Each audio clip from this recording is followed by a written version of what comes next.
Мен мамлекеттик тилди сыйлап, Манастын тилинде суроо берейин. Эми сиз чынын айтканда ийосуз.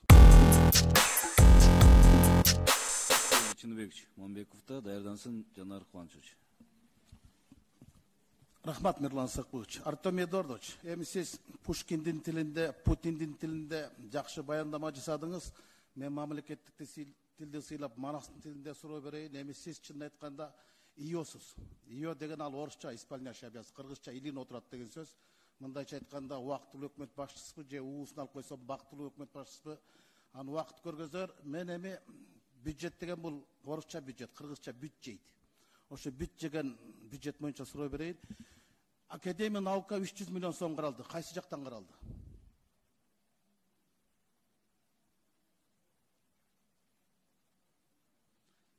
Билбесе билим министри сиз билесизби? Бул боюнча жолугушууда сөз гана болду, азыр чечиле элек бул маселе. Кандай сөз гана болду? 300 миллион сом техникалык базасына деп Садыр Нуркожоевич айтып кетти. 2020-да жок, 21-де жок. Азыр бюджетке киргизүү боюнча экономия болгон средстволордон кошолду деп сунуш берип атабыз. Сунуш берип атасыңар. Мындайча айтканда чечиле элек бул. Бирок 15-статьяда жүрбөйбү? Кошумча каражаттар кийинки жылдын бюджетинен каралат деп. Жооп бербейсиз? Жанагыдай. Каралып жатат, жана айтып атпаймынбы? Бул жаңы жылга карата 2021-ге. Мен 21-дики сурап атам. Ошону айтып атам мен да. Мен 21-де 15-статьяда жүрөт. Кийинки жылга каралат дейт. Анда 21 жок дебейсиңерби? Жок. Жок. Анда академиктер айтып койгула, биз калп айтканбыз деп. Жок, сунуш берип атабыз азыр ошону киргизүү боюнча. Оптимизация да болот, ошолордун негизинде сунуш беребиз. Мен убактымдын көбүнө жеп атасыңар, урматтуу. Тиги жооп берип атат, мен убактым кетирип атасыңар.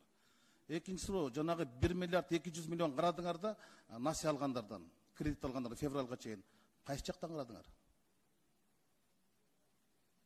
Жанбекович, 2021 жылга азыр биз сунуш берип атабыз. Бюджетный комитеттин дагы корутундусу болгон. Кийинки жылга 2 миллиард сомго чейин киреше бөлүгүн көбөйтүү боюнча биздин азыркы прогнозубуз жана не налоговый поступление деп коет. Налог эмес каражаттар ошол жерден биз Белекович, бюджет деген бул закон так бар же жок деп айтпайсыңарбы? Бар. Сунуш кылып атабыз, карап атабыз. Экинчи окууга киргизип келебиз биз. Экинчи окууга киргизип келсиңер да. Энергетикада тариф өзгөрбөйбү? Гартек барбы же өзүңүз жок? Уважаемый Сергей Ильич, пока вопрос по тарифу на энергетику не стоит. Рахмат, түшүндүм. Артем Эдуардович, кече ошо Айгүл деген дагы ошо стат немеңер айтыптыр, тариф өзгөрбөйт деп. А бирок нарың барганда убада берип келбедиңерби? Май айында алабыз чектөөлөрдү деп. Бул кандай болуп калат? Айтып койгула да. Комуз менен угуз албасаңар да добуш менен угуз кылат. Нарын эл күтүп отурат да. Чынында эле премьер-министр Нарынга болгон иш сапарында эл менен жолугушууда айткан, бул лимитти алып салуу боюнча айтылган. Ошол эле мезгилде бул боюнча совещание топтодук.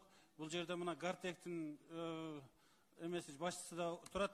Бул боюнча совещание топтоп сүйлөштүк. Ар тараптуу алып көргөндө бүгүнкү күндө электроэнерго компаниялардагы энерго сектор өзү дагы мындайчасын айтканда араң жашап атабыз деп атат да азырча. Ошол эле мезгилде биз мүмкүн лимитти көбөйтүрсөк болот экен да. Бул биринчи вариант. Экинчи вариант, биринчи этап бул население, экинчи производственно-промышленный предприятие, үчүнчүсү болсо крупный жанагы месторождениялар менен майнинг центрлерди киргизе турган болсок, биз 3 сом 50 түйүндөн 4 сомго чейин бааны көтөрөлү деп атабыз аларгачы.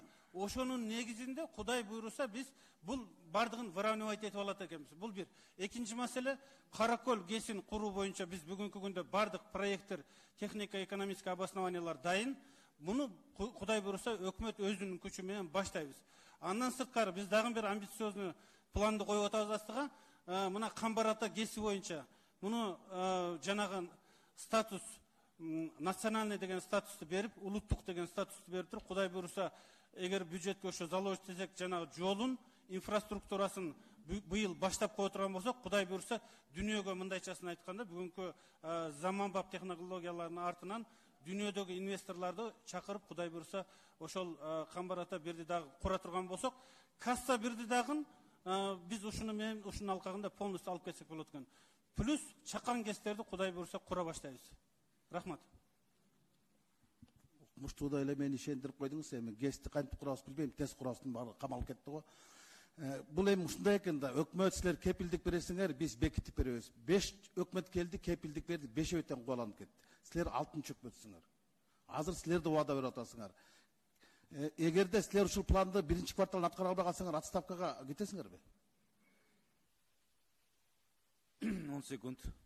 Мына 1-чи кварталда силер 40 миллиард сом келишиңер, чогултушуңар керек да, кирешим 160. Эгер аткарбасаңар, апрелде отчет менен келесиңер, отставкага сурай берсем болобу силерди.